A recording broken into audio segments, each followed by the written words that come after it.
రోగం గల వాటిని స్వస్థపరచరు, గాయపడిన వాటిని కట్టుకట్టరు. ఒకవేళ తోలు వేసిన వాటిని మరలా తోలుకురారని పోతే పోని, ఆయన పోతే నాకేటి, ఇంకొకడు వస్తాను అన్నట్టు ఉన్నవాడు నిజమైన సేవకుడు కాదు. నా యేసయ్యండి నశించిన దాన్ని వెతికి రక్షించుటకు ఈ లోకానికి వచ్చాడండి. అందరికి అసహ్యంగా ఉన్నాడు జక్కయ్య.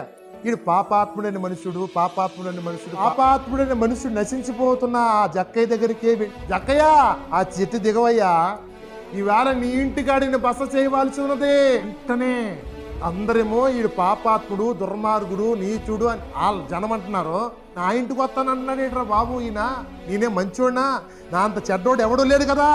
వెంటనే అక్కడ ఏమనలేదు. ఎప్పుడు అయితే యేసుప్రభు వారు ఆ ఇంటికి అడుగు పెట్టాడో వెంటనే ఆ జక్కయ్య మనసు మారిపోయి, అయ్యా నా ఆస్తిలో సగం భాగం బేదలకి చేస్తున్నాను, నేను ఎవరి దగ్గర అన్యాయం చేశానో 4 రెట్లు యేసుప్రభు చెప్పాడండి ఈ మాటలు ఇవన్నీ.